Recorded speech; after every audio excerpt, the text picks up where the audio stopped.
They exchange views about what's happening in the Indo-Pacific region, global issues of mutual interest. But while the group is being seen to try and contain China, the Quad joint statement stayed away from taking on either China or, importantly, even Russia in the context of the Ukraine invasion.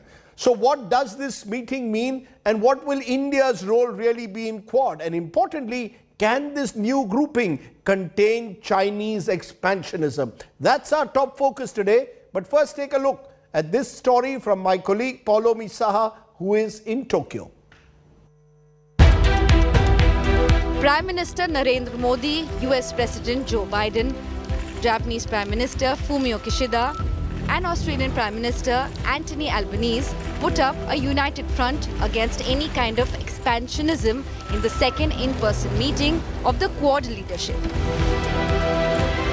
US President Joe Biden pitched the alliance as one of the democracies against autocracies while praising Prime Minister Narendra Modi. And Prime Minister Modi, it's wonderful to see you again in person.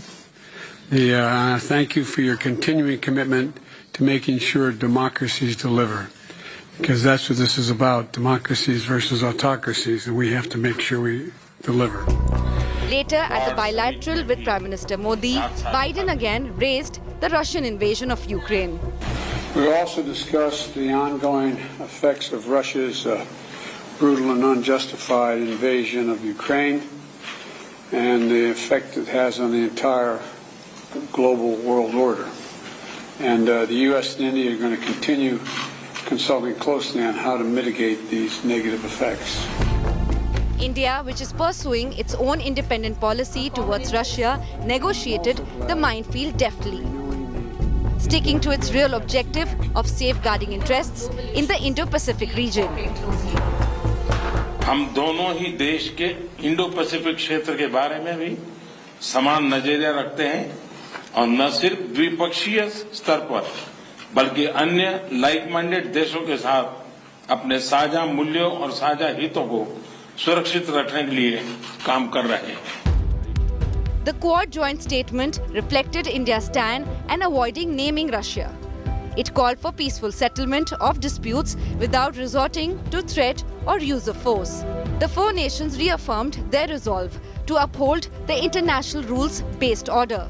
The countries discussed their response to Ukraine war and its implications for the Indo-Pacific.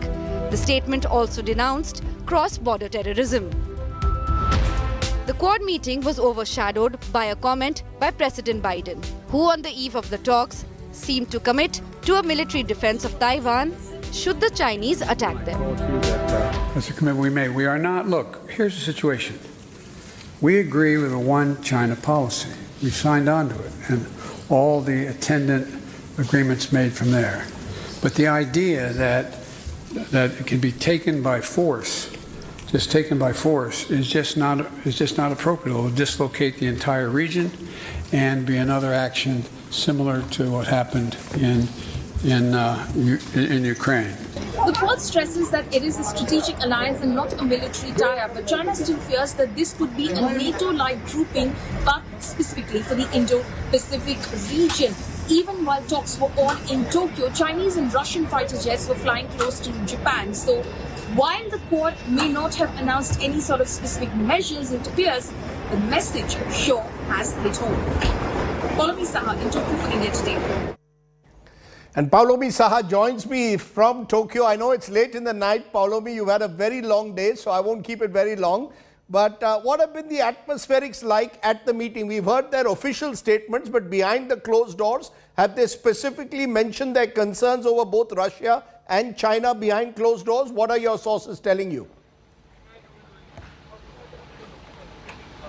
That's right, Rajdeep. They have, in fact, discussed both Russia and the conflict in Ukraine, as well as China and its growing belligerence in the Indo-Pacific region in detail during that meeting. Remember, yesterday itself, of course, they launched the US-led initiative, which is the Indo-Pacific Economic Framework, already trying to counter China and its economic presence in the Indo-Pacific region. India is already on board with it. Of course, the contours of the IPEF are yet to be known, but it is something that the officials and the bureaucrats are already pushing their pens over. But as far as the Quad Summit is concerned, again, the statement, of course, may not have mentioned either Russia or China, but it clearly expressed the sentiment on Russia. Of course, there seems to be some sort of a softening, if you may, in terms of the stance, because while the US categorically maintains, and it was in fact enunciated by the US President Joe Biden in his opening remarks as well, that Russia is the aggressor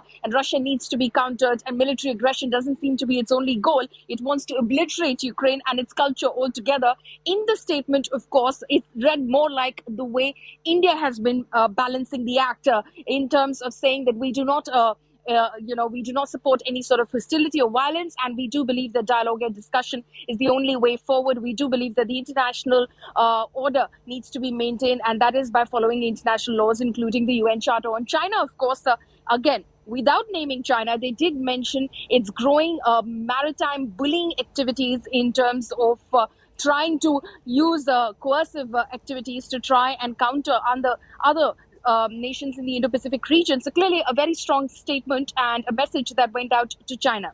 Okay, Paulo Misa, you stay well. Late night there in Tokyo. Appreciate your joining us with all those details. Let's raise those big questions. Can the Quad really contain China? Has the rise of Quad or the emergence of Quad unnerved China in any way? Are Russia and China now coming closer together and forming a front? Joining me now, Navteej Sarna, former ambassador of India to the United States. Iyengar Tangen is American-Chinese political and economic affairs based in Beijing. Richard Russo, senior advisor and Wadhwani chair in US-India policy studies, joins me from Washington. Appreciate all of you joining us. He's at the Center for Strategic and International Studies in Washington, D.C. Navteej Sarna, to you first. What's your sense? There are two views emerging from the Quad. One is that it sent out a strong message to China and Russia. The other is that they've stopped short of naming these two countries, and therefore there is still concern as to just how far can the Quad actually go in reining in either China or Russia at the moment. Thank you, Rajdeep. Thank you for having me on the show. I would tend to go with the first view because the second view is already accepted form. We've already reached a situation in which when India is part of statements, we don't really criticize Russia by name, and we go by the standard generic formulations regarding territorial integrity, sovereignty, humanitarian assistance. That is the common ground that can be agreed upon. And as far as China is concerned, Quad has never really openly put out that it is a gathering against China. You will notice the word inclusive comes everywhere. And the fact that anybody who really plays by the rules that these countries are sort of agreed upon with each other can theoretically join. So China has not been named in any statement, so I don't give much credence to the fact. There's a lot of shorthand about China there. There's a lot of proxy naming of China that is there in the statements. And that is being read by the Chinese as well. You would have seen Wang Yi's reactions, where they say these are small circles and they are the new Cold War, the Asian NATO, and all that sort of stuff. So I would tend to go with the first one, that this is a strong meeting. It's a strong messaging, particularly to China, I would say, because it is being held in the Indo-Pacific. Now, there was a fear that the United States would get so bogged down with Ukraine and Russia that they would lose interest in the Quad and in the Indo-Pacific. Now, this meeting has put that fear to rest. And there's a strong messaging on several things, a kind of taking forward the agenda of the Quad as a constructive agenda, as a positive agenda, and as something which is, giving it practical shape. I'm going to come to the specifics of the Quad to you, Mr. Sarna, in a moment, but let Mr. Tangen respond to that. The fact that you're saying that China is the elephant in the room, let's be very clear. Even though they are not named, this alliance is broadly seen, certainly by the Chinese, Mr. Tangen, as being anti-China. Is that how it's perceived, particularly because of Mr. Joe Biden, the US president's statement yesterday that if Taiwan was to be attacked, the US would and Japan would intervene. How is that being seen in Beijing? Is this being seen as an anti-China alliance being forged? Well, of course it has. I mean, that's one of the reasons I enjoyed my colleague. And he said that he was very dismissive, that, Wang Yi was claiming this was against China. And then in the second half of his answer, he said, obviously, this was aimed at China because it was held in the East. Mm-hmm. Yeah, of course, China is concerned, and justly so. I mean, the situation in Ukraine, from their perspective, was the U.S. knowingly pushed in and created Ukraine into a proxy state to create a war for PR purposes initially. Now they see that the Ukrainians are resisting, and they're saying, oh, gee, this works out well. And obviously, Beijing is concerned that they're going to try to do the same thing with Taiwan, especially in view of Biden's third slip of the tongue, which is always being walked back by his advisors, saying, oh, no, we've not departed from strategic ambiguity or anything like that. Or he just said it off the cuff.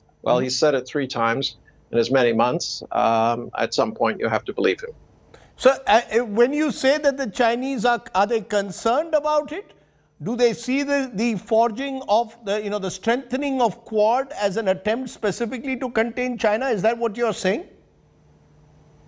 Well, I mean, they're obviously concerned if 4 of your people or 4 powerful countries get together and basically draw a bullseye on you. I think India would be concerned about something like that.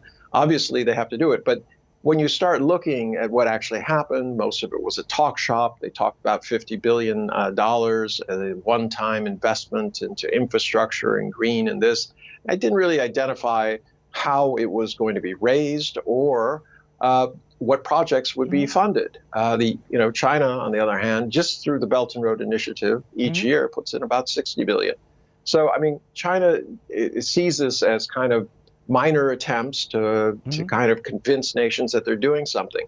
Go back to the ASEAN meeting in Washington.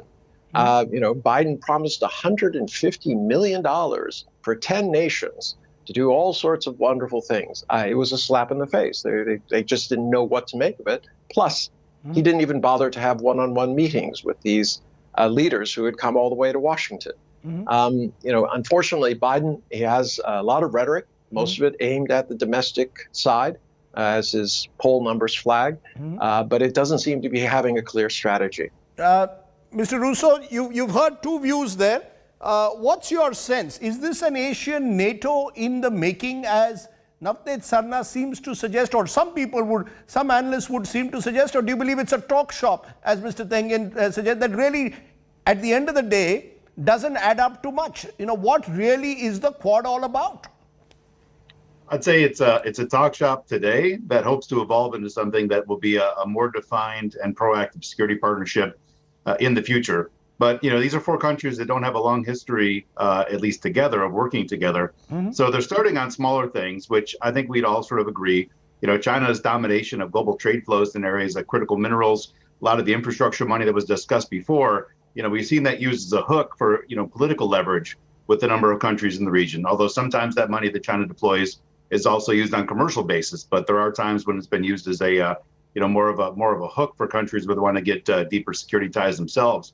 So you see, the evolution from strategic issues, I think, so far that have been at the crux of strategic and commercial, critical minerals, therapies, and healthcare, things like that. But then this time you saw, I think, a new step in a different direction, using somewhat ambiguous language, but talking about, deepening cooperation on humanitarian disaster relief, saying civilian-led, but utilizing military assets when needed. And then second, I think the biggest announcement was this creation of this Indo-Pacific Partnership for Maritime Domain Awareness. This will become real the day they decide to press button here. We've got 4 information fusion centers tracking ship movements across the region, and the ability to get them to begin sharing information on an unclassified basis. That can start pretty soon. So you did see some elements, I think, in this that begin to move it away from simply being a talk shop and beginning to define. But it's young, so we'll see where it translates into in the future. There's one view, as I said, which is the talk shop view, Navteej Sarna. The other view also is that, what really can this group do to contain China? India's had to deal with 4 Chinese aggressions. in the last decade, 2013, 2014, 2017, 2020. Quad has been around. What has the Quad been really able to do? Can the Quad really send out a strong message to China? It couldn't send out a message, just like NATO. It couldn't eventually contain the Russian aggression in Ukraine. If the Chinese were to be the aggressor on territory, whether in Japan, whether in the Solomon Islands, in the context of Australia, or dare I say in India, what can the Quad really do? But Rajdeep, first, let me correct. At no stage did I say that this is a nation NATO. Right. I said the Chinese seem to dismiss the Quad as point a nation. taken. Yes. As to what we can do, a lot of the caution, and India is the most cautious of the four countries, has been due to the fact that you don't want to push the Chinese beyond a point. What you're trying to do is to bring an alternative paradigm, an alternative economic paradigm, and increasingly an alternative technological paradigm available to the countries of the Indo-Pacific and to all of us, honestly, so that you can counter the Chinese aggression, quote unquote, and I don't mean it only in military terms, the Chinese aggression that is taking over country in terms of technological backbone and predatory economics and so on. And therefore, the military security aspect of this is an important part. For instance, India and US are increasingly comfortable exercising with each other. There is the AUKUS, which is partly overlapping the Quad, and so on. But that's not the only thing. And that is why a lot of others, India has been particularly conscious of underlining things like climate change, infrastructure, technology, the Quad fellowships, education, and so on, so that we don't turn it entirely into a military security kind of gathering. And the announcement at this meeting of the IPEF, even though it's very early days on the economic framework. The economic framework, it's very early days on that, but it shows that, yes, there is some sort of a plan to align policies, to work together, to provide these alternative paradigms. It's interesting you're saying that, because at one level, Mr. Sarna, we are part of BRICS, where China is part of this coalition that we've forged, and we are part of Quad. You think both can be reconciled? But so far, so good, Rajdeep. And, India has the ability, I think, and the nimbleness to work its way through these organizations and through these multilateral bespoke forums, as I call them, in order to push its own self-interests. Obviously, this is not easy, because as you see, the three other countries of Quad are very critical of Russia, but we are not. And yet we have managed to reach a joint statement. So there must be something right we are doing. Mr. Tengen, how do you see it? Where India at one level has this strong trade relationship with China, at another level seems to want to build some kind of a Indo-Pacific alliance that is aimed at containing China with the United States. Do you believe the two will be reconciled, can be reconciled from a Chinese perspective? No, I mean, there's a basic hypocrisy. I mean, and I caught a little bit in my my former colleague's statement, and he talked first about principles, about how important that is, and then he finished up with self-interest. I think at some point you have to reconcile those before you start talking about, threading the needle. We can do this, we can do that, but then clothing it in some sort of higher principles. That's something that the U.S. has done. They talk about the rule of law, but I don't think that the people in Afghanistan would agree with you, or Iraq, or Syria, or Yemen, or many other places, including Africa, South America, basically. But Mr. Tengen, I'm sorry to intervene. I mean, Chinese expansionism is also a reality. Let's be clear. The Chinese expansionism is also a reality. Why should we not have a free and open Indo-Pacific?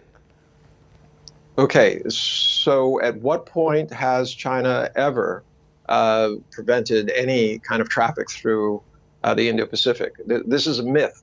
The fact is that 40% of China's GDP depends on ships going through this Indo-Pacific region. Why would they cut it off? This is something the U.S. says it's possible. Yes, everything's possible, but it's not probable. Why would China commit suicide by ending the trade routes that bring raw materials to China and ship out finished goods to other nations. It's a trading nation. What you talk about in terms of this aggression is simply the fact that China is the #1 trade partner for 120 countries. That is not by coercion. That is simply by mutual benefit. So this idea that everyone likes to say that there's some sort of big plan that China wants to take over the world, it's not justified in history, and it's certainly not justified by the facts. Mr. Russo, is that an exaggeration, a Washington exaggeration about the Chinese threat? The Chinese have in return turned out to suggest that the U.S. wants to make Asia-Pacific countries pawns in U.S. hegemony. Is the U.S. exaggerating the Chinese threat at Quad, or do you believe it's a real threat to the region? Well, there's three domains where, the previous speaker clearly, is kind of ignoring the facts that everybody in India knows so well. India today has lost a couple hundred square miles of territory due to Chinese incursion. You see every day as well, and we've got satellite imagery showing aplenty, that Bhutan is slowly being engulfed. Nepal has faced a lot of the same kind of pressures. And across the South China Sea, when you see Chinese fishing boats turning off transponders, cutting off Philippines fishermen, China signing on for UNCLOS and ignoring a dispute, settling an island dispute with Philippines.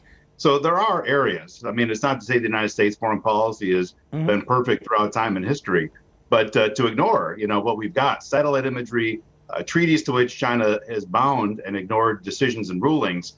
It's very laughable, I think, to say that there's been a perfect run from the Chinese side as well. So India looks at these things and says, we need help and protection. The fights that India sees happening in the South China Sea, the aggressive expansionism, the 9-dash line, the creation of artificial islands, the utilization of merchant marines to harass fishing vessels and cover islands of neighboring countries.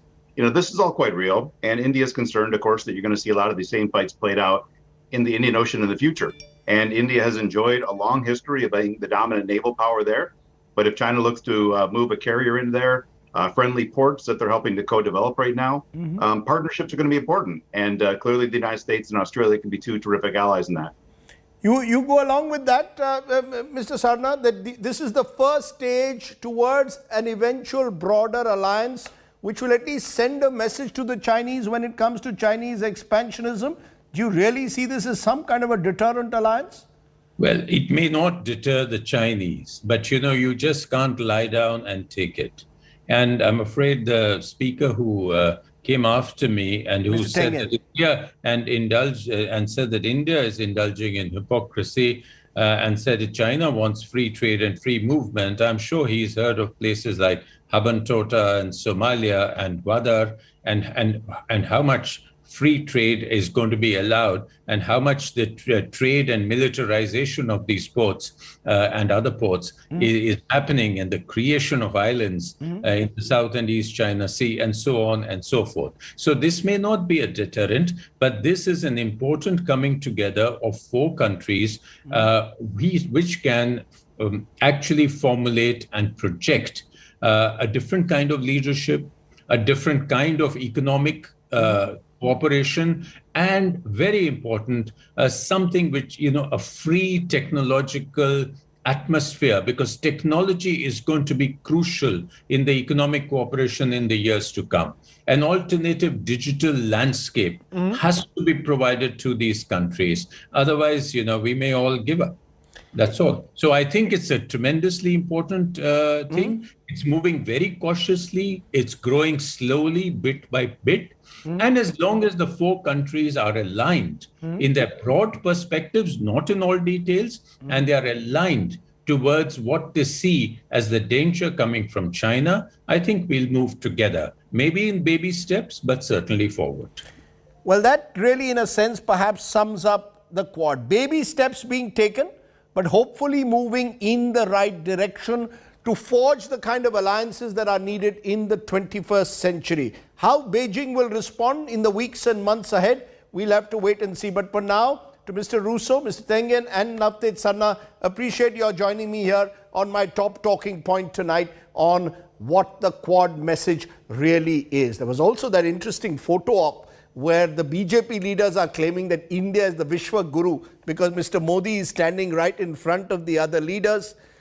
We seem to have inheritors of Devkant Barua. That's the image. Remember, Devkant Barua said India is Indira and Indira is India. Now the BJP says Mr. Modi has proven to be Vishwaguru, with him standing there in front. I wonder how, though, the Americans will see that image being interpreted by the BJP's social media cell. Let's leave it for that. Let's turn to today's top political story. Punjab Chief Minister Bhagwant Singh Mann sacking his health minister over charges of corruption barely weeks after the new government has taken over.